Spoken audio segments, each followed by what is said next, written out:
Yeah. Oh, they are here. They are here. That's right. The post-apocalyptic kung fu avenging badasses. That's right. So whoever's watching, don't walk away. That's right. Hang out, stay with us as we talk movies, which is what we like to do on the 20th episode of Versus. Holy shnikes. That's right. All these badasses are here to talk about two George Miller classics. That's right, baby. Two George Millers, baby. Y'all know what it is. Y'all know why we are here.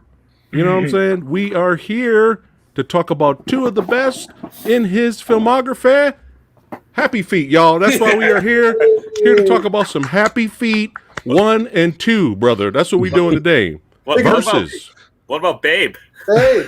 Yeah. Babe. Yeah. Babe wins. Over. All right. Let's get the Movie Dojo Army showing up in the chat here. Let's get a little shout out here. We got Nigel in the house, Jake Hall, Trado. That's right. That's what I'm talking about. Shogun. Love the name. Heather Love in the house. Jake Hall. Evilina. Interesting. Like the name. Jason in the house. And the sexy sumo who says... Master Blaster. Master Blaster. Master Blaster. Raggedy Man. But we are not here to talk about that one. Check out me and Tony's review of that film a long time ago. Classic. Is it really that bad? Check it out. Check out the movie. We don't have to spoil it for you guys. All right. So let's get into it. Road Warrior 1981. Son, we are going back in time. 1981. As all films, you know, growing up, wasn't allowed to sneak away and see stuff in theaters, so I had to sneak and watch edited full screen bullshit at home, but that was the only way we could do it on the TV, man. Whatever was on TV, that's how we had to do it, right? But you know what? I watched this. I didn't really see Mad Max till years later when I got older and I watched it on DVD. And Road Warrior was my little gem. That was my escape movie, man. Every time that came on TV, I was like, I gotta go on an adventure with Max, who's very mad. I must experience this again. You know, just classic moments, classic shots, and this movie's very nostalgic for me. And you know, the older I get, the more fondly I look back on it, and it's just fun. The characters. An asshole with a heart of gold.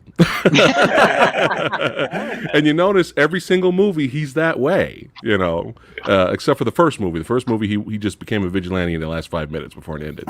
But he was a cop. But yeah, asshole with the heart of gold. But yeah, the stunts still hold up. 1981, man. The car combat was really, it really put all other action films on notice. Because you got car combat, you didn't really see anything like that at that time, and it just was like, man, we ain't got no big budget, but we can be creative here, you know. And that Road Warrior, just the stunts, just were phenomenal. They still hold up, man. And look at this stunt right here. This is phenomenal. No CGI, no 3D, no wires, right here, baby.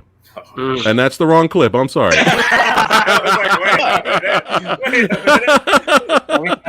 Okay. Hold on. Here we go. Boom. Oh, Jesus. One of the greatest stunts of all time. No CGI, no wires. And what did he land on? His head. No, I was kidding. He ended up breaking his arm. They rushed him to the hospital. He broke his arm, but he told George, "Do not cut that from the movie. Better not. Leave that in the film." So he got George got his permission, and you know, that's why this is like one of the greatest stunts ever. This is all, look at this, all real shit. No CGI, no 3D, no wires, son. That's how we do it back in the old school. But yeah, there's so many, just, you know, you got humongous. Come on now. We got classic villains.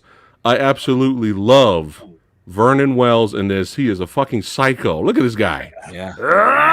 Look at this guy. He's a psycho. Love it. I love this guy. And it's just great, phenomenal action. Just really, just a great movie. And I just love how it ends.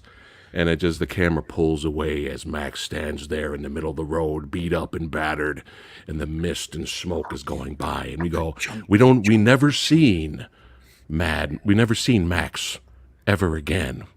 It was just kind of like a haunting ending. It wasn't really like, yay, we made it. It was just like, ooh, it made you want to go on the next adventure with Max. So I love this movie. I actually love both films. This is going to be very difficult, as in the tradition of verses. But enough of my yakking. Eric, the Road Warrior son. The Road Warrior. Any movie that showcases Mel Gibson versus Jason Voorhees gets my attention. And I noticed, it's funny because I didn't notice it at first because I saw this movie a lot when I was a kid. And then it was a while that I didn't see it. And then I saw it again when I was an adult. And I said, man, Chris Jericho stole that line. Yeah, he did. Yeah. Yeah, so I always get an entertainment value out of that as well. Lord Humongous is a good villain. There's a line in Wikipedia that made me laugh when I was reading it today. The humongous malevolence courses through his huge pectorals and pulses visibly under his bald, sutured scalp. So, and Vernon Wells, I'm glad you called him out because he's an actor I like watching in just about anything. I mean, Commando is a big one, right? And Bruce Spence also arrives early on. Kind of deceptively good casting in this film. One of the more important things of this movie is that it gets off to a brisk start. Because sometimes in the post-apocalyptic films, they kind of get a bit dry and a bit dull. And this is not a problem with this. They keep the energy level up. I like how Max's character is vulnerable. Dude gets messed up a few times in this film. And, it saves the big action set piece for the end. Very effective scene. Cool stuff. Although, if I were to nitpick something, I wish they would have extended it just a little bit so that the bodyguards that were on the tanker would have gotten a few more shots in because they died pretty easily. And they were around for most of the film. I'm a little bit disappointed in that, especially the... I don't even know her name, the lady character who was a pretty badass warrior throughout the film. She just gets clipped a little bit too easy at the end, but it gives a little bit of realism, I like how times are so desperate that Max forces the little kid to go on the front of the truck, the speeding truck to get the last freaking shotgun. It's like things are that desperate. Just throw this kid out there. I like it. And then the ending is one of the best beatings I've seen in a film. That head-on collision. Yeah. That's good stuff. So, and also the first time I saw this movie, I didn't get the twist when the tanker falls over and she's filled with sand. So it was pretty cool. So it's a film that it also makes me thankful for what I have in life. Because if I had to eat dog food in 90-degree heat in the desert, I would not be happy. So it does have that impact on me. And this is a post-apocalyptic film that sets a great standard for others to follow. So I really enjoy it. Nice. Wonderful. By the way, you get used to it pretty quickly, I can assure you. better dog food than cat food. I was going to say I would much rather dog food. I wouldn't be the alpha male that got the can when it was sealed. I'd be eating the leftovers like oh, a can of Dinky Doo. All right, Frankie. All right, yeah. Well, I missed it out. I didn't see it in theaters because I wasn't born yet. But I saw it on a beat up VHS because my mom illegally recorded it from the rental store, and so we just had because VHS back then cost so much money. Yeah. So I watched that and I loved it. It was a beautiful siege movie with also chasing in it. It's fucking great. I mean, the thing is, I love the V8 Interceptor. That car is the coolest car ever. Just how it goes. Oh my god. But the what was it? The dog. I love that dog as well. Yeah. I keep on looking up this Australian cattle dog. I want to adopt one. That's just amazing. I want to walk the wasteland with that. And then I just, like you said, he's the asshole with the heart of gold. I totally relate to that.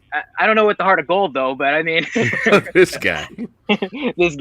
But I mean, what Mel Gibson does is just crazy. Like the little subtle movements he does, everything's subtle for a guy who talks a lot. He's a crazy guy who's always manic in everything he does. In this movie, he's so every movement counts. He's such a cool anti-hero that's just he barely talks. I mean, it was like 16 lines in the movie or something. It's like Jesus Christ. I don't know. I love this film. It's all perfect. And then I got action figures. Oh, you bastard. There you go. And then I got the dog too. There you go. Nice. So there you go. Love it. Any negatives? No negatives. No? It's a perfect film. It's perfect. Go to print. Okay. I already know what Tony's going to say. I already know the negative he's going to say. We'll wait till we get to Tony. Kyle. Like everyone else, I didn't get to see this until it was on TV, and I remember very vividly the only scene that really stuck out in my mind was when Humongous was just talking to the whole village and saying, "Just walk away, just walk away," and then the feral kid comes out with his boomerang, throws it, and everyone's just trying to catch it, and the one guy with the glasses gets his fingers chopped off. And I was like, "Yeah. I'm 4 years old. I'm going to remember this for the rest of my life. Am I traumatized? Maybe. I don't know." But I didn't get to see any more than that until, like, in passing every time on TV until Fury Road was planning to be released. And I decided, okay, I'm going to buy the whole trilogy and watch it from the beginning all the way to Fury Road. And then once I got through the first Mad Max, I was like, whoa, this is very interesting on how Mad Max started off. And now I'm watching The Road Warrior. I'm like, wow, he's really downright beaten after the first film, and just how that carries over as its own film too. And that's the problem with most sequels, setting up something like a first film trying to set up to a sequel. The first film just literally lays it out, whereas this one is like, here's where Max is. And this is Australia, everyone. This is Australia in the best sense that you could think of. Everyone's all crazy. Here you go. Everyone needs gas. And then I'm going, okay, what's Max going to do? He has a little dog. I'm like, that dog is awesome. Nothing better happened to that dog. And then seeing, like Eric pointed out, Bruce Spence as a gyro captain, like seeing Bruce Spence then and now in every other film like Matrix and in Star Wars, I'm like, wow, you've still been around. Holy crap, you're pretty good. And just him saving Max near the end, like dropping like his Molotov cocktails from his gyrocopter, and even having his own little arc of trying to get one of the women to go with them to just get away. And she's like, nope, I'm just going to go by myself. But nice promises for the girl to entice her. Lingerie. I can give you lingerie. Come on. I was like, oh my god. Yeah, I know. Just what is this? But other than that, like them trying to trust Max in the beginning, and then when he just says, "Oh yeah, I'll do this for you," and then he just says, "Okay, I fucked up. I'm still gonna go off. See ya." And the next thing you know, he either gets caught and then finally comes back in the end to say, all right, let's do this one plan. And it just becomes this demolition derby of just, wow, no, everyone tries to emulate this. Like, and the only one that can emulate it is Fury Road. But other than that, like, you never see a movie that tries with practical effects and practical cars and real stunts do this anymore, because let's be real, Fast and Furious can't top. But the only negative I would say is Max's dog dying. Oh yes, I'm with that. I don't like how that happens. That's the only thing. But other than that, this film, like, you can't beat Mel Gibson being Mad Max. And I'll state that again when we get to Fury Road. Copy that. Tony. Oh, well, I watched these both back to back last night before bed, and nice. Just to have it fresh in my mind. And I always liked Road Warrior, but I saw my time. I mean, watching these movies in order was like the Mad Max universe timeline. It's like so confusing. I went to Beyond Thunderdome, then I went to Road Warrior, and then I've never seen the entire Mad Max movie, the first one, because I don't like it. I just don't. I can't. I'm gonna eventually one day finish it, but I don't like it. I found it boring. I think I'm just so used to the other universe of Matt. And then I'm Fury Road. I could watch Fury Road every day. Road Warrior, probably every other day. Not that doesn't mean that's my vote. I'm just saying. But I really watching it this time. Like, I'm paying more attention to it and everything. And you cannot beat, no matter how many post-apocalyptic movies they make or whatever, you cannot beat the cars that are in this universe. Like, they're so unique looking. They're really awesome. Like, and it's like, how'd they fuse that together? How'd they figure that out? And then, like, the mechanic is a guy that can't even walk, and they're just like have him on this machine that like brings him over everywhere and just drops in, and it's like, and then like the gyro guy, first encounter with him is great. Like, they're such a great couple together.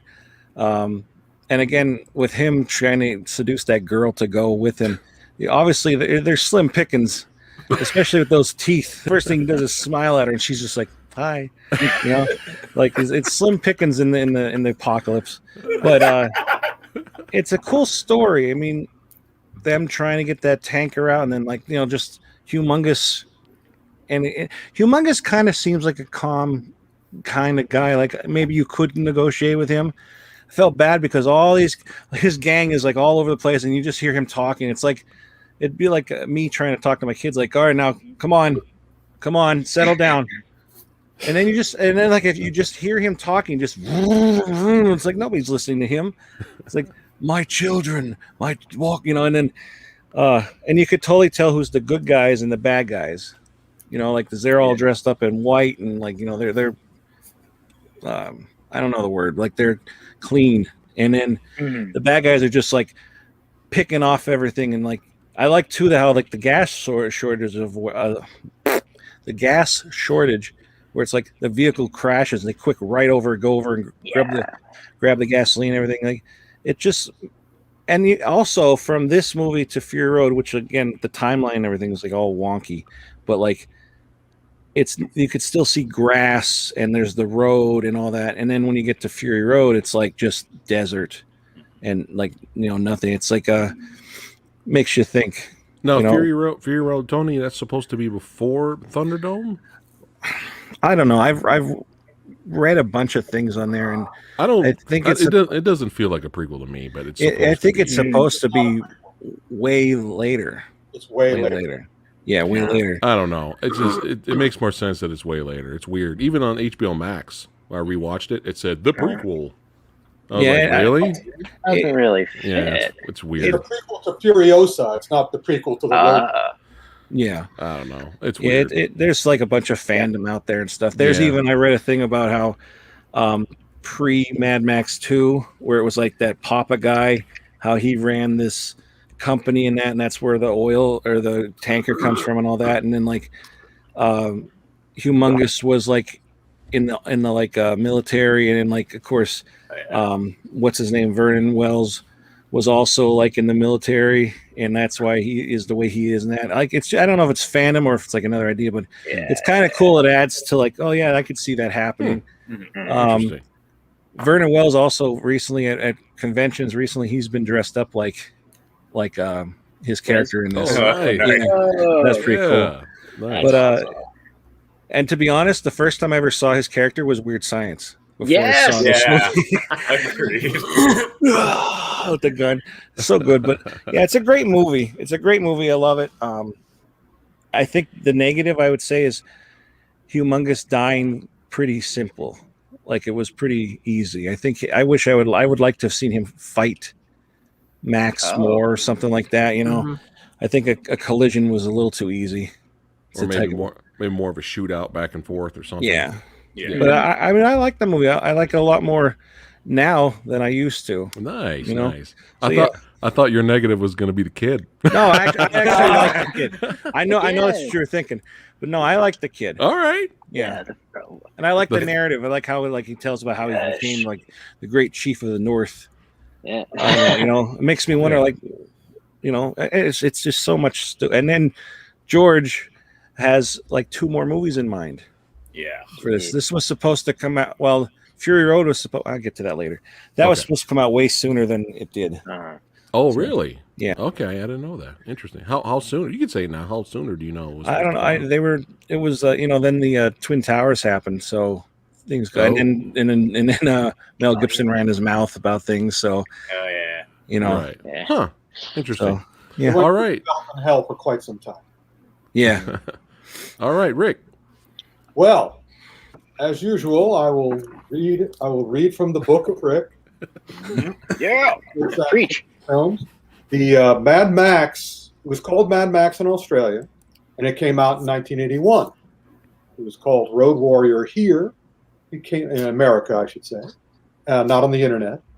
And it came out in 1982. And I had just finished with Starlog and working as a consulting editor for Famous Monsters at Filmland. And I was researching this book at that time. And so I was in New York a lot. And unlike some people, matter of fact, all of you, I saw it in the theaters. I know exactly where I thought I saw it. And I also know that I was pretty much alone in the theater because I knew about it and no one else knew about it yet. So I believe I saw the first day or the premiere or the premiere screening in New York when nobody had any idea that it was what it was. And I was telling everyone, oh, you got to come see this. You got to come see this. I've heard such amazing things about this. Oh, no, yeah, well, whatever. It's the car crash thing like Grand Theft Auto. And I'm talking about the movie done by the kid, rather than the game. And but afterwards, the word got out. So anyway, here in the book, I have it in the book is done over the years. So this is the year 1982 chapter. And I have the headline, The Law of Increasing Returns. 2 movies this year were rare and special. They were sequels superior to the original work. Both had talents at the helm which took off from the initial work, saw the previous film's failings, corrected them, and then built upon them. They were both exceptional movies. Can you guess the other one? Yes. What's Yes. the other one? Star Trek 2? That's right. Yeah. Came out the same year. God. So, yes, The Road Warrior was one, titled Mad Max 2 in Europe and the Far East. It reintroduced Mel Gibson. And, yes, in the roar of an engine, said the prologue, he lost everything and became a shell of a man. The Road Warrior was more than just a magnificently exciting action drama. It also chronicled the rebirth of Max's humanity. It was here, concluded the prologue, in this blighted place that he learned to live again. See, I love that. As you probably all know, whenever they're doing a series, does John Wick change? He does not. He remains the same. Most people in sequels remain the same. It's one of my least favorite things about sequels. They don't take into consideration what the character have experienced in the original and have him change. Not always grow, sometimes diminish, but at least have him change, have him react to what he experienced. But as you know, in John Wick and other things, since they're all physiology-free video game characters, nothing touches them, mentally or physically. Here in The Road Warrior, it did. He changed. And also when we talk about the next one, I also love the way he changed. The character kept changing. The world kept changing. That's something that Miller was great at, and Miller continues to be great at, in addition to his amazing editing techniques, like in his section of the Twilight Zone movie, the Nightmare at 20,000 Feet, where he literally had a shot of John Lithgow's eyes inflated, a jump cut. Just amazing. So the whole movie's great, and most of my review is talking about the plot line. But at the end, words cannot express the excitement of this and the film's previous Road Wars. Drifting between comic book-like action and literally breathtaking stunts, the Road Warrior's climactic moments deliver a visceral wallop rarely experienced in English-speaking film. And by the way, I love the crash. I didn't want the fight because I knew that if they had a fight between Max and the other one, it wouldn't be realistic. It wouldn't turn out. it's obvious that the villain would win. Yeah. Nothing Max could do anything against him. And especially since live by the car, die by the car. It had to be the crash. It was the only way to kill him believably, realistically, and in line with the rest of the film. As for Max, he is only remembered as the loner he was at the film's start. The last thing the audience sees is him standing next to his car, framed by a glorious outback sunset. Producer Byron Kennedy, director George Miller, writers Miller, Terry Hayes, Brian Hannett, and stunt director Max Aspirin, and all the actors did an incredible job with The Road Warrior. It is the best of its kind. All right. And scene. Kill, we kill him, kill. Yeah, just phenomenal film, phenomenal stunts. And my favorite part of the movie, not just that stunt, but this right here, just the shot. It's just I love how excited badass. It's just badass. It's He killed about 12 dudes with that shot. Like 12 guys died. that kid's like, yeah, just a lot of fun. gets Phenomenal. happy. The kid gets shotgun to the You know, face. and I do want to say, I mean, you guys all saw it after everything it influenced. I saw it before it influenced everything. So I knew. So, you know, you guys can enjoy it and go, that was really good. But you have all the memory of all the other things that have ripped it off and have done very. Yeah. I just knew I had seen something. It was like seeing Hard Boiled. It was like seeing A Better Tomorrow. It was the first. It was, you know, not gun fu. It was car fu. Yeah. Human and visceral and powerful, and there had been nothing like it before. There had been things that were similar, like, you know, the Ron Howard movie and the car chase stuff, and the Dukes of Hazzard, which I still think followed this, but be that as it may, this was one of its kind for a long time. So, you know, man, it hit me right in the heart and the brain and the gut. Just incredible. Nice. Well, it has staying power, because even if we're coming from the opposite direction and we still come to a similar conclusion, you know, it's got the goods. Yeah, It's that's yeah. true. one of the rare works of action art. That's another reason why I adored this movie, because action was always looked down upon by most of everybody, even the people who make the action movies look down on the action movies they make. The dislike A Better Tomorrow, Right. like Hard Boiled, Yes. was made by an artist with all his heart and soul. Right. Not Yes. craftsman. That's it. Mad Max, Fury Road 2015. One of the first, maybe my second movie review when I started YouTube. Whoa. Holy shit. Full circle now. Don't go back and watch that. Don't go back and watch the early videos are painful. Don't go watch them. We're gonna go back. I'm gonna check it out. No, it's I'm gonna check it out. Hi, my name is Phat Samurai Guy. I like movies. Do you like to watch the movies? Yeah, don't go back and watch those early videos unless you want some comedy. But anyway, but yeah, Fury Road came out. I was tripping. I was like, wait a minute, they're gonna make another Mad Max movie? What is going on? Really? Oh my goodness! And you know, I like Tom Hardy. I'm a big fan of his and Charlize. And I was like, man, I gotta check this out. And we went to the theater, and this movie made us fans of Junkie XL as a composer. This is one of the best scores. Road Warrior had a great score too. I love the score in Road Warrior, but Fury Road score is phenomenal, man. It's one of the best. When people say they don't make good movie scores anymore, listen to the score to this movie. You don't even have to watch the movie.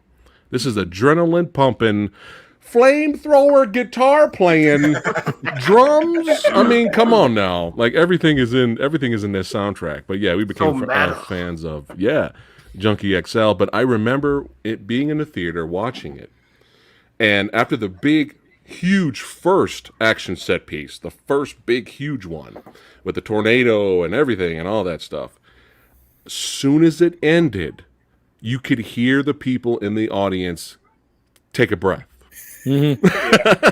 As soon, because it was like that opening is good enough to be a finale, like action sequence in some movies, and it was so just nonstop adrenaline rush. And as soon as it ended, there were like 5 or 6 people that were like, "Woo!" Like they, reacted that way. it's funny because, of course, we enjoyed the film, we loved it a lot, and I think I rated it really high. Obviously, it's a great movie. But I remember other reviews that came out around the same time. It was always either one or the other. It was phenomenal masterpiece. George Miller is back at doing the best of what he does, kind of thing, for this beautiful insanity, right? Over here is, what the fuck did I just watch? There's always both of those. There was no plot, man. There was nothing. You know what I mean? This is fucking weird. I know what's going on. I was like, dude, how can you? It's so easy to follow. The plot is very simplistic with meat. It's just like, but everyone, to each his own. You don't have to like the post-apocalyptic genre if you don't like it. So just watch, go watch Frozen 2. All right, so I'll let it go. Let it go. Go watch Cruella. All right. So yeah, enjoyed it a lot, and I love Charlize Theron was great in this film. She really just her performance and acting in this movie. I love the character of Furiosa. She's a badass. She's like Mad Max's equal. Like I really like her character. As much as I love this movie, I went out and I got Funko Pops of the characters over here, right? But as much as I love the film, it is the visuals and action set pieces and stunts are so phenomenal that it won't be topped. I'm curious if George Miller can top himself with Furiosa coming out. No, I don't see it happening. Anything's possible. Don't bet against Miller. That's what I'm saying. Anything's possible. I just, as of right now, I can't see it because it's just insane what he was able to do. I mean, it completely destroys the Road Warrior 1981 scenes, even though those are legit badass as well. But it's like he cranked it. It's like he took the badassity from Road Warrior and cranked it up to 11. And visuals, phenomenal. Stunts, action scenes, phenomenal. Fun, memorable characters. Wonderful score. I love this movie, but there's always been something of a little thorn that pricks me in my ribs the whole time I watch it. And I'm probably going to get a lot of okay. And I have to be honest though. We're always honest here. As much as I love this movie and I preach Fury Road is the fucking shit, watch it. There's always that and that's Mad Max wasn't needed in this movie at all. Was Mad Max even in here? You could have replaced Mad Max with Tony. Tony could have did the exact same thing in this movie that Mad Max did, and it would have been perfectly fine. Tony could have been the guy who turned around and gives the bootleg thumbs up. Tony could have did it. Tony could have did everything, and Tony probably could have did better because Tony's got personality. This movie, it's just like, and it was bothering me because but all the movies, they focus on Max, and then it takes a break from Max, and it focuses on the other characters that he interacts with, and then it focuses on them. So that's nothing new that we're going to focus on Furiosa and her plot and all that. There's nothing new. We're following another Max on another adventure, right? Zatoichi arrives in this village and fights the villains and meets these characters. Next movie, right? It's the same trend, but I feel even in Beyond Thunderdome, which I used to hate. Tony kind of, broke my arm and told me to like it. But I used to hate it. But even Beyond Thunderdome and Road Warrior, they focus on the other characters and their plot. However, I feel like both of those movies still give Max, the character, a chance to shine. And in this movie, he was Bob. He was Bob the Baker. They just said, hey, Bob, take a break from bacon. We need you to be in this post-apocalyptic movie. Okay, sure, great. You want some bread? And I feel like, and Tom, I read some behind-the-scenes stuff, and him and Charlize didn't get along at all during the filming of this until the very end. The very end, then they became best buds. But I remember in an interview, Tom stated that he didn't understand what kind of movie George Miller was making until he saw the awesomeness in the theater. And he came and apologized to Miller. He apologized and said, I should have did better in the film. I could have did a lot better. So will we have seen a better, more interesting Tom Hardy as Mad Max in another movie? Well, we're not going to get that chance now because we're going off to watch to go for Furiosa. So I like this universe. I like this world. I like focusing on other characters in this world, right? You could say, well, maybe Max passed the ball to Furiosa and we're going to watch Furiosa movies. As long as we're in this world, it's badass and it's entertaining and it's fun, Samurai will be there. But it was just in this movie, he did do some action at the end. And I enjoyed that. He finally was doing something. But I never felt like the character had a chance to shine. In the beginning, he gets captured. He's shacked up the whole movie, locked up. And then it's not really his film. And I'm just, as much as I love the movie, I'm like, Fury Road is phenomenal. You got to watch this. There's always this in my side. And but what I do like, though, is little subtle moments at the end. I do enjoy the mutual respect that the Mad Max character and Furiosa have at the end, where they're both equally battered, and he finally tells her his name. Yeah. I like scenes like that. I was like, okay, finally, we're giving the character a chance to shine a little bit. But other than that, he's either being rescued, or he can't use the sniper rifle, or he's just kind of useless. Now, there was a chance to give him a chance to shine when he went out and sacrificed himself for the girls, because the crazy machine, I'm going to take bullets out of my teeth and put in my gun guy, was coming after them. He set some traps and blew them up, and he came back out of the mist carrying their ammo. I was like, well, that was cool. It would have been nice to see that. It would have been nice to see something. Is Max going to do something besides drive a truck and shoot a pistol? I don't know. Like I said, as much as I love this movie, they could have gave him. There's no if you took Mad Max take it out of the title and you just showed this person who doesn't know anything about the universe, hey, watch this movie. They're gonna think that, oh, you know what, that Furiosa chick was awesome. But I like the other guy with the black leather jacket. Yeah, he was all right. That's going to be the reaction. You know what I mean? But I do like the end. I like how he just walks into the crowd and he looks up at her and he nods and he goes off to another adventure. I get it. All these movies are a Mad Max stop. Let's enjoy him with an adventure with these new cast of characters, and then we move on. I get it. But after all these years, it would have been nice to. I think maybe my expectations were probably a little bit more high back then. And I wanted to see Mad Max shine instead of kind of just being useless until he was not useless. So, there you go. All right, Frankie. Oh, okay. Well, I saw this movie at the 4DX theater, where the seats move and there's an atmosphere and stuff. So nice. That was just fucking insane. I remember this big heavyset guy with a big thing of popcorn and a soda. He sat down. That popcorn was everywhere, man. And I was just laughing watching him. And after the movie, I was like, I think I got dirt in my eye. Like, it just pumped me up. And what George Miller did, fucking 30 years from Thunderdome to fucking Fury Road, and he made Happy Feet and won an Oscar. He did it impossible. No one does that. Most guys just wind down, all right, making the animated films, and then they, say, they walk away in the sunset. So I don't know. I was just thrilled by it. The set designs, he doubled down with the cars. The cars are bigger, huger. The freaking doof. Oh my God, look at that. Mm-hmm. Jesus, yeah. Insane.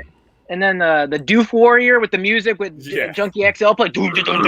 He's coming in. Jesus. How do you come up with that? I would love to be in I even got the art of the book, the book art and stuff. And I love looking through this because it's how did you just come up with this? How did you double down from Thunderdome? Thunderdome's crazy already. Yeah. It's Burning Man, times a million. I think what everyone at Burning Man wants to do, that it's right here, So, and then the cool thing that George Miller did was make the toe cutter from Mad Max is Immortan Joe. Yeah. That's the coolest. You bring a friend back, and so there's a weird legitimacy too because there's no really original characters from the previous films in this. No Mel Gibson and stuff.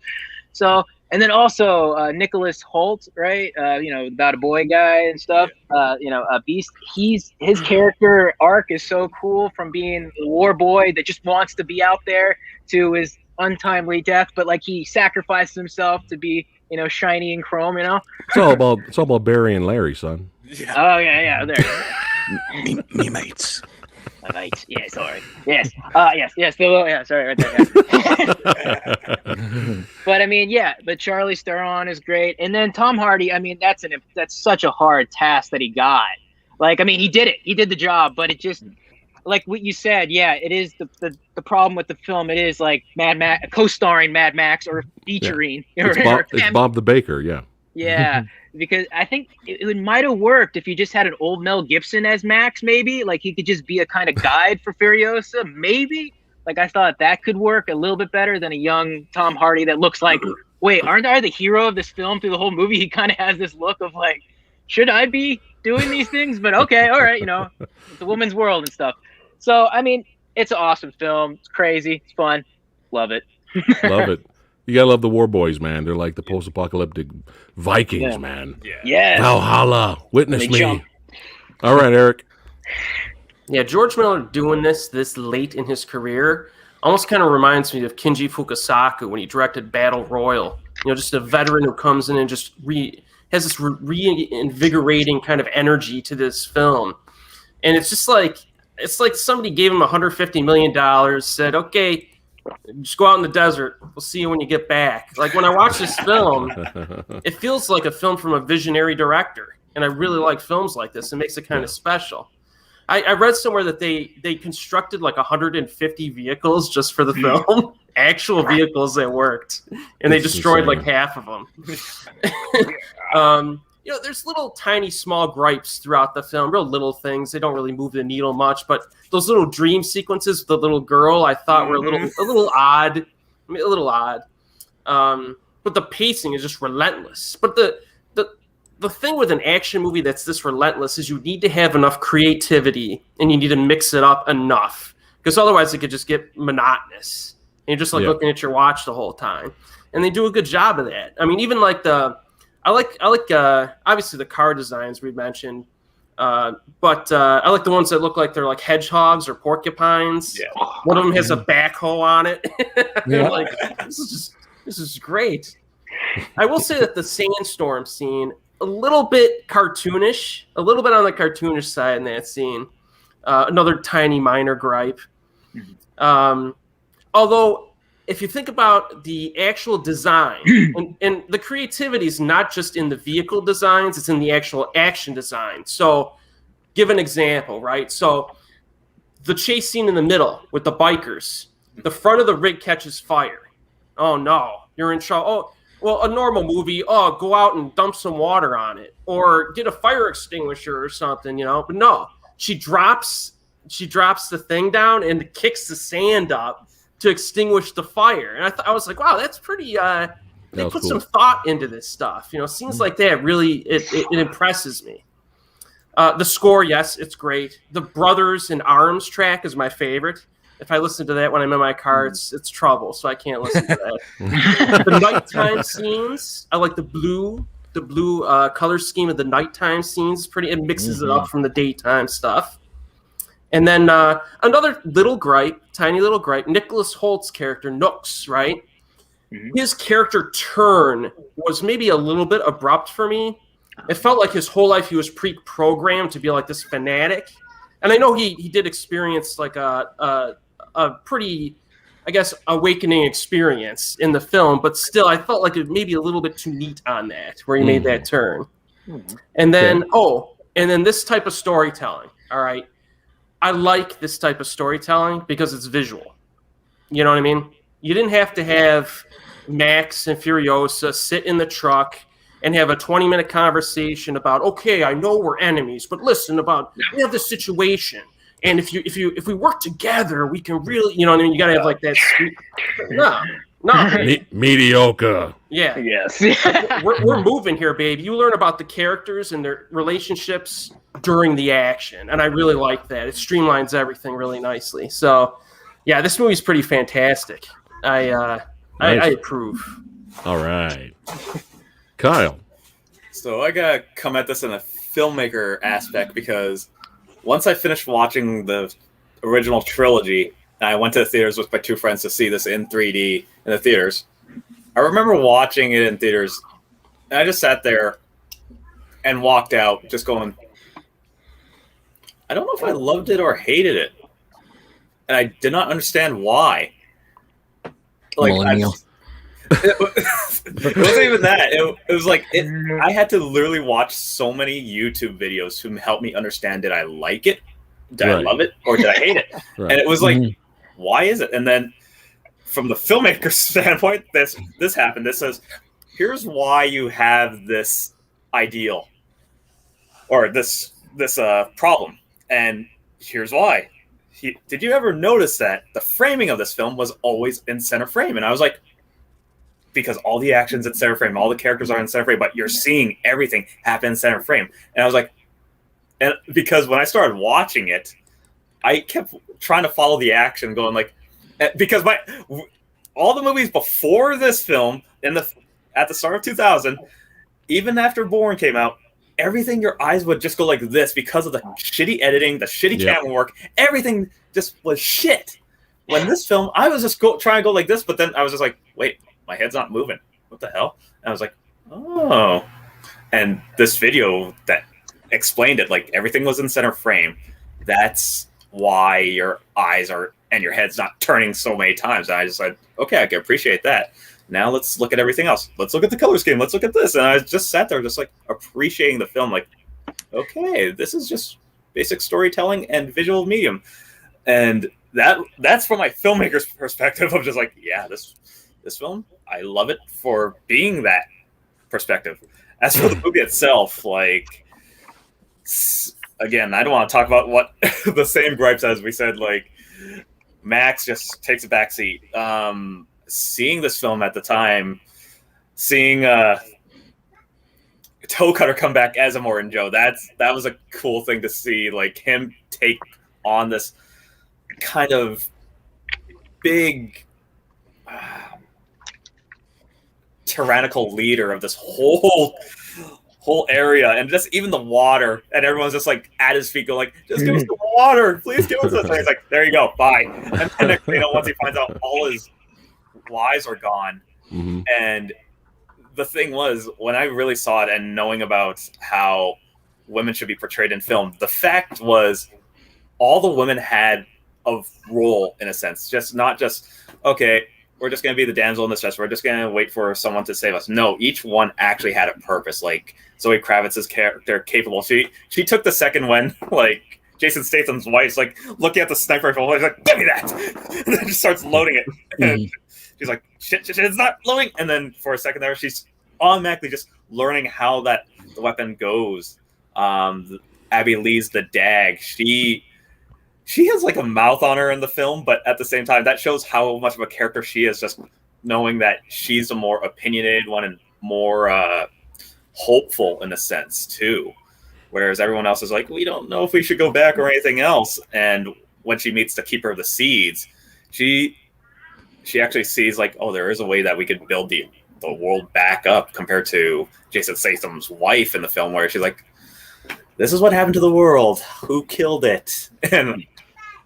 And all the car chases, I could not believe, like, it's a good mix of practical and very sparingly. You can barely tell which is special effects. And not only that, yes, exactly. This is insane. What the fuck? This is insane. Good luck, Furiosa. Good luck the next movie. Yeah. And you see like how you brought that clip up of how the center frame works. Of your eyes don't go anywhere else on each one of the thirds. It's in that middle third right there of like, yep, here's where the action is. And there was one part about shit. Sorry, it's my mind is blanking. Oh wait, one of the Imperators that is with Immortan Joe, I did not realize that was Richard Norton. Yep. I didn't either. I know, just Isn't that how great? they made him up and just how much of a beast he looked. And I was just like, hey, Yeah. Richard Norton, damn. Still in shape, still a badass.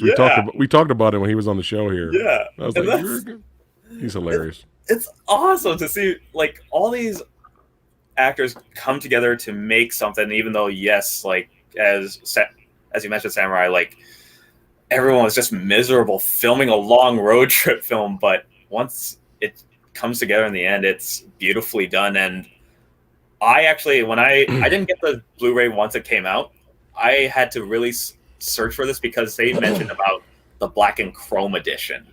And this version, like even when Logan Noir came out, I want to actually see this film in black and white to see what kind of feeling it is. And after I finally found it and bought it and watched it, I was like, I really have a love for black and white films because of the emotion that is different from what you see in colored films. And that's why a certain film that I made might be in black and white also, but I didn't say it. But the only gripe and negative that I would have is probably the fact that you go through the whole film and they're trying to find the one place that Furiosa grew up in and it doesn't exist. And then Max says, okay, here's a plan. Turn around and go back. Like, so you go through this 2 hours of just driving through one way and you drive all the way. You know what? Sure, because why not? Like, it's unguarded, makes sense. Kill everyone at the end, cool. But that's my only gripe. Just turn around, go back the other way. I'm going. Okay. That's the only gripe negative I have. But above all, did anyone laugh hysterically when he's holding one of the girls that dies? And the guy comes up, he goes, "Are you all right?" And he's all like, "Oh, no." It's like, this guy. And then at one point when he got really angry, his mask was open. Did you notice that? Yeah. I was cracking up at that. Tony. Well, I don't know where to start. I mean, I love this movie. Start with the soundtrack. The soundtrack, like Eric said, when I drive, I just want to drive like 150 miles an hour. Like, and it is dangerous because I just like I want to get there. I'm on the highways. It's just crazy. And then I saw this in theaters as well. And I remember when they first showed that guy, how do you say his name? The Doku or Doof. Everybody went, what the fuck? Like, oh my god! Like the flamethrower came out. I was like, this is crazy. But it's really ingenious too because I mean it's a war party and they had those back in the day, like to pump up the warriors and that so that's the whole purpose of it. Some people might not understand that, like why does he have drums and a guitar player? It's like because they're going into battle. It's a war rig. It's a war party. They're pumping them up for for battle. It's great. I like Eric said, I love the night scenes too. This is actually, to be honest, the first time I watched it on Blu-ray because I was lazy and always just put the digital version on that came with it, and it enhanced it more for me. So those night scenes were beautiful, like that nice. bluish to it, and then like when there's a light on them, it's like not completely lighting them up, but just enough. It was just like it's such a beautiful looking movie.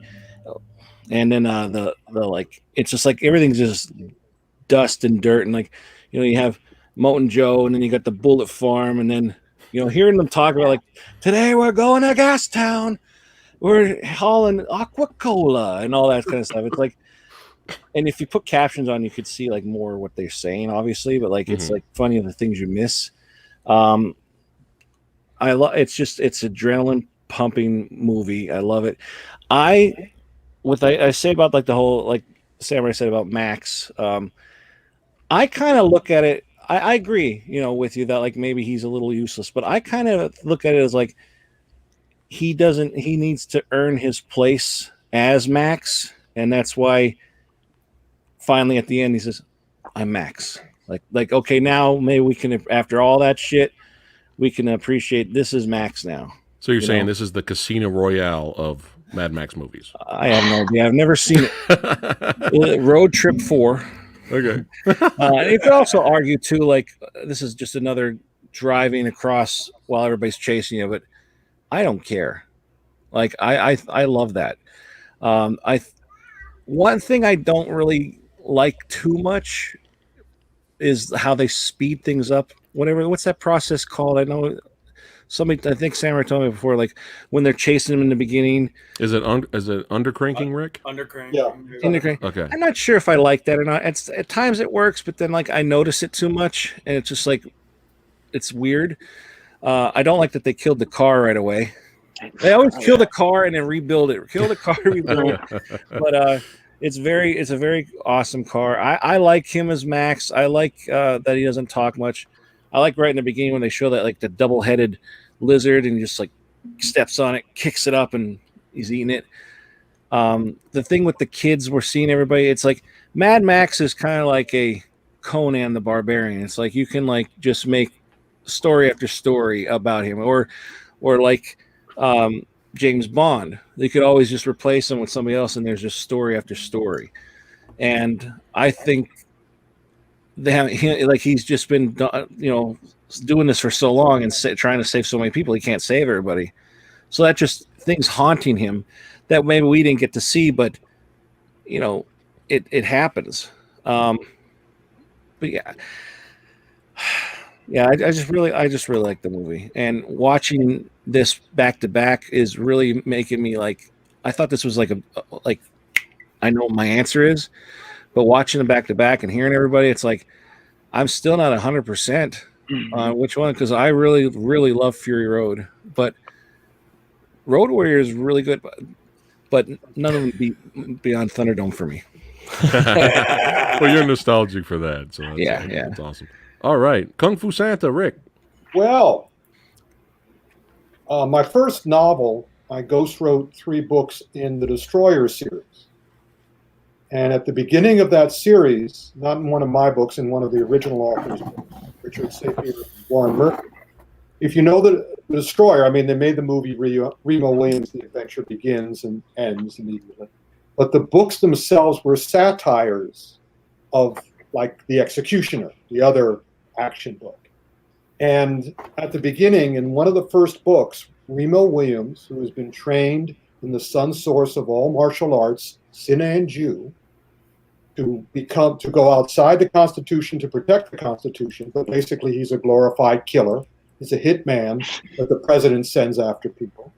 And after one of his killings, and after his training by Chun, the great Sinan Ju Korean master of Sinan Ju, Remo decides that he's going to reward himself. By the way, that sequence has one of my favorite lines in all the books, where he knocks on this corrupt juror's door and goes, "Hi, I'm here to kill Judge Thurgood. Is he in?" But anyway, so he kills Judge Thurgood, and he rewards himself by going to McDonald's, because before he became the Destroyer and got his new name, Remo Williams, he was a Newark, New Jersey cop. So he goes to McDonald's and he has a Big Mac, and he keels over poisoned, because his system is so pure at this point after his Sinan Ju training that he reacts to a McDonald's hamburger like poison. That's where I'm seeing all you critics of this movie coming from, because after your life of McDonald's action movies, you're being fed the foie gras. Most people who have foie gras and caviar for the first time go, "Ew, what is it?" And again, you have a master chef, not even a chef, you have an amazing, what could you call him? He's just the greatest cook of all time in this kind of movie. And he's going to do now, imagine what would happen in On Her Majesty's Secret Service if they had treated George Lazenby the way they treated Tom Hardy. But instead, they take this inferior guy to replace Sean Connery, and he's not that good. I mean, okay, he's fine. He did an okay job. But had the filmmakers made the movie to cater specifically to that change, it would have been better. Here, the other important thing is that George Miller also, as I said, advances. He doesn't want to make the same movie over again. He doesn't want to copy anything. So this movie that went through all this production hell, by the time it was ready, he knew what he wanted to do. He also knew, as the audience should have accepted, that he didn't have Mad Max. Mel Gibson wasn't in it.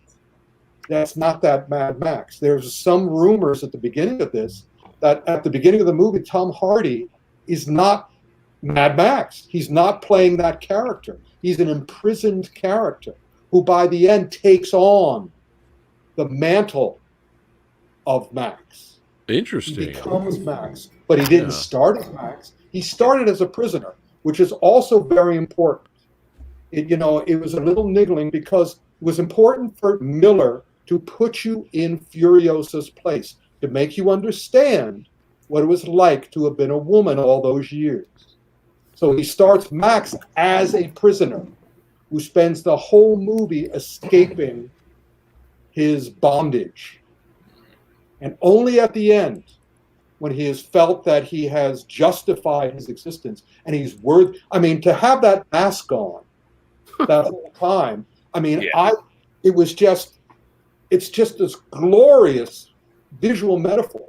I love a director where I'm able to go, this person knows what he's doing. I am just going to sit back and put myself in his hands. And it's just like I'm sitting in this movie just smiling. My smile is wider and wider and wider because he's putting me in the position. He's releasing me from the position. He's doing everything he needs to do to get across what he's doing. And also, he's not going to do the same action again.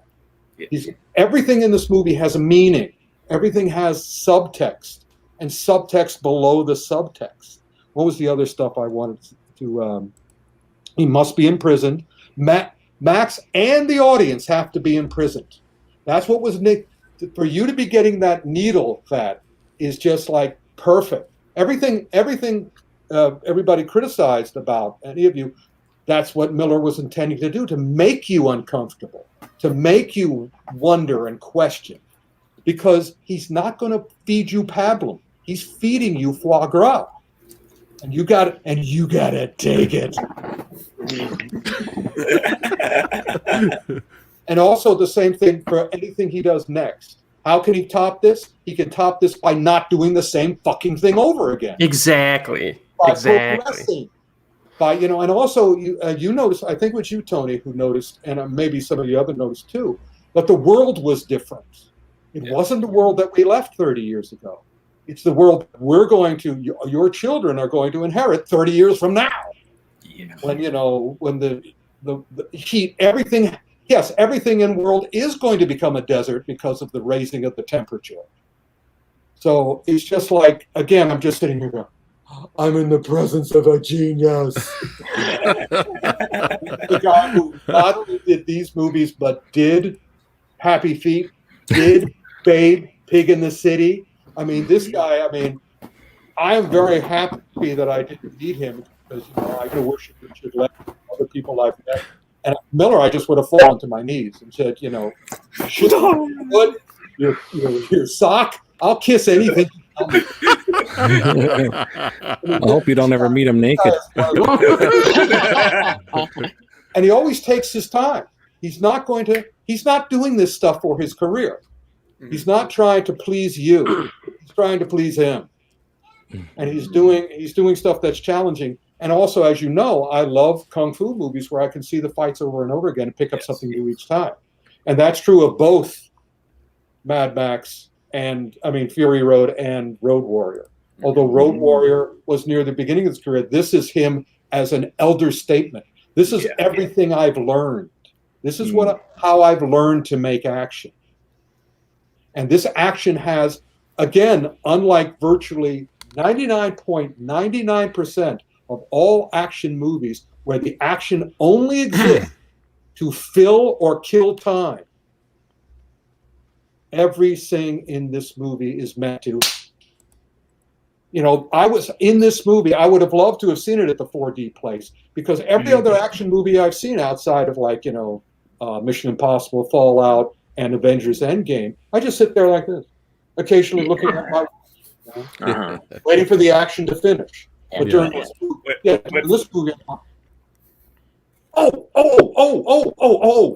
or geez, what, I didn't. That was the other great thing. You didn't know. You couldn't really predict what was going to happen.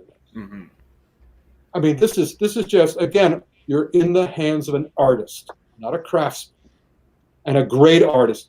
And and every single one of his movies is like his masterpiece, and I'm expecting the next one to be, because he's going to do it. He's going to take his time. All right, as you can tell, I can go on. If I missed anything, I think I got everything. But if I think of it, of course, I'll interrupt.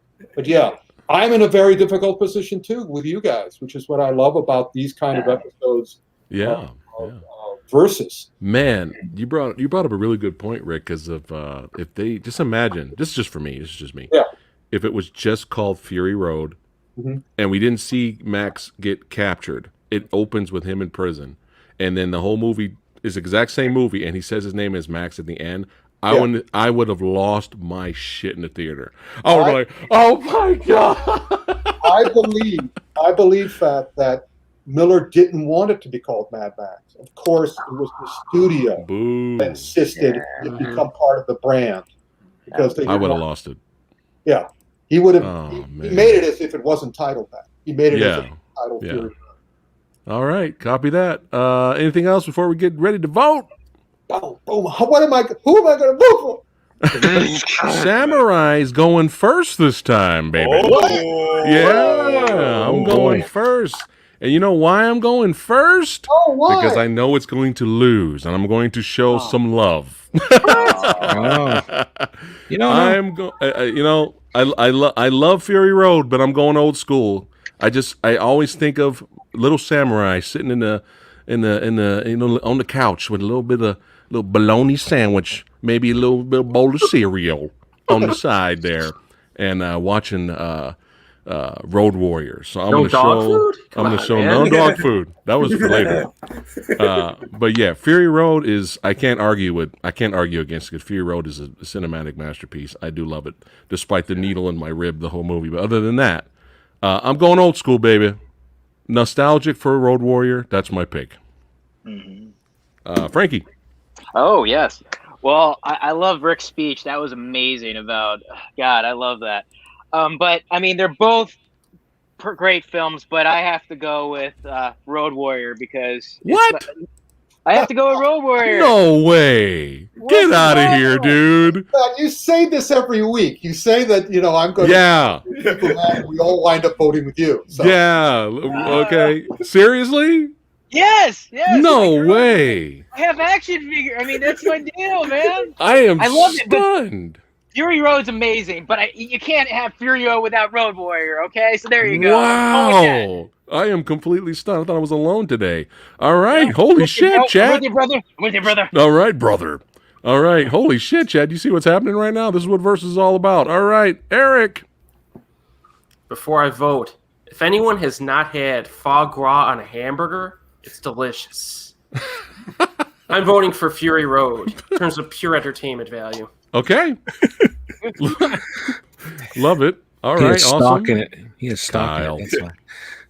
All right, Kyle. I definitely learned a lot from Fury Road, especially as a filmmaker, and just learning from how George Miller progresses and everything else, and just seeing what will come after Fury Road with Furiosa. But the truth is, it's got a dog, it's old school, and I grew up with fucking Mel Gibson in Lethal Weapon movies. I'm going with the Road Warrior. Oh my God! Again, as a little kid, what? I told you at the beginning, when I first saw this movie, the only thing that reminds me of this film is the feral kid throwing the boomerang and cutting off the fingers. That shit sticks with you. The Road Warrior for me. Wow! Holy shit, man! Yeah. Holy crap! Oh my goodness! All right, Tony.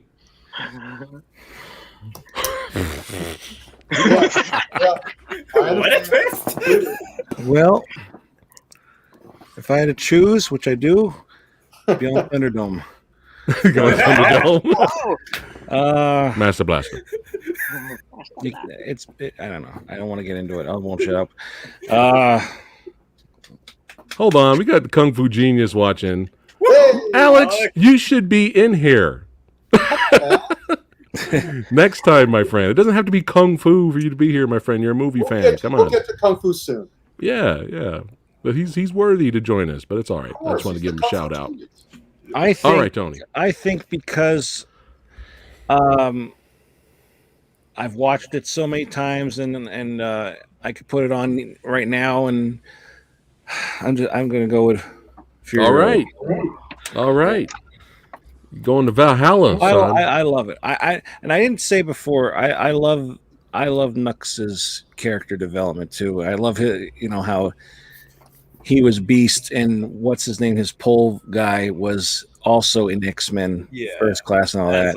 Striker. And they're just like, Striker. They could go. It's just great. A lot of different storylines going on, but it's great. I have to vote for that. Yeah, nice. But I do really love Road Warrior. This is a tough one. So, but all right, just this much more. Copy that. All right, Rick. Well, I thought, I'm like you, Phat. I thought I was going to be the old man who saw it in the theaters. I would show these young whippersnappers appreciate it, what the truth was all about. But no, of course, that shows you the power of the movie and the power of George Miller, even close to the beginning of his career. And I agree with you, Tony. I mean, if I could vote for the Fury Road Warrior, that's what I do. That was an option? But ultimately, although, again, I love Fury Road. I mean, that whole speech was all about what a work of genius I thought it was, and how special and incredible in that time. But at the same time, it's a projection, a magnification. And because I was in that theater back in 1982, and I will never forget the revelation, because when I went to see Fury Road, I was going, come on, George, don't prove me wrong, man. Show me how much you've grown. And he showed me. But at the same time, the first feeling where it was like learning Kung Fu for the first time, real Kung Fu, not martial arts. It opened my mind to what an action film could be. So I have to go with Road Warrior. Wow! Holy crap! I am stunned.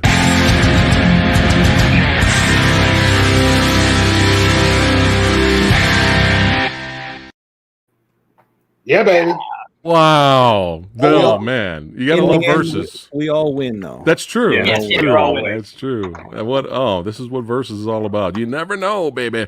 And if we did have a tie, the internet was going to break it. So I always like to show it. They always got to get their voice heard. Absolutely. I am actually stunned because remember the past couple of times, Rick, you had a theory. A lot of times, the newer movie new one wins. always wins because it's newer, right? I'm actually surprised Road Warrior made it this close. I'm actually kind of surprised by this. Yeah, I expected Road Warrior to be like 10%. That's not bad. That's not bad. Yeah, so there's love out there. Wow. Awesome. What an amazing versus today. Yeah. Road Warrior takes it, but we still love Fury Road. Is Fury Road one of the rare exceptions where as soon as it came out, it was immediately a cult classic right out the gate? Because when I went to go see it like 3 more times, there were already war boys and like spray painted and everything, like waiting to get in. Like they were already, Valhalla, witness me. They were like walking by each other and they're like, witness me. Like already.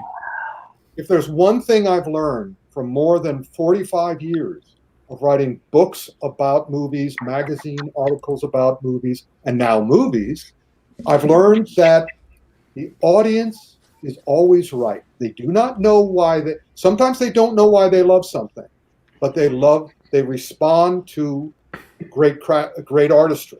They just do. And so what happened here, as soon as Fury Road came out, people didn't know why they loved it, maybe, but they certainly loved it because it is what I said it was. Yeah, yeah. Humans respond to that. It was fun seeing people dressed up and already quoting stuff. It was a good time. So, Chad, if anyone's brand new here, if you haven't seen these movies, make sure you check out George Miller's work, especially Happy Feet. Yeah, make sure you look at that. Oh shit, getting down now. Yeah. I have a question for everybody before we go. Sure. If you were alive in the George Miller verse, what would your name be? Oh God. I don't That know. might take a while. Kung Fu Santa. Yeah. Kung Fu Santa. Ronan. Ronan. Samurai Erectus. I don't know. No. Functional samurai. No. I would probably just be Mr. Tony the Dead. Like There you Yeah. go. There you go. It works. It works. I'd probably be All right. like Atomic Pimp or something. All right. Thanks again for watching, all you badasses. Don't forget to like, share, and subscribe. Make sure you check out Rick's work. Films of Fury, son. That's right. Read the book. Check out the movie. Also, stay tuned for Kyle's Night Watch coming soon. That's right. And got no Master Chaos here. I'm so used to Frank. I'm so used to Frank Jang being here too. Frank But would have Tony, told Fury Road. there you go. Tony of the Dead. Oh, he would have. Yeah, I'm sure he would have. Tony, Night of the Axe 72 projects coming out. Make sure you support Tony. Subscribe. And Frankie from An Hour to Kill. Look at him. Looking like a model in that front seat. Look at that badass model. I know. All right. Watch movies. Enjoy life and watch movies. Don't be mediocre. That's right. Mediocre. And we'll see all you badasses next time. Take care, guys. Walk away.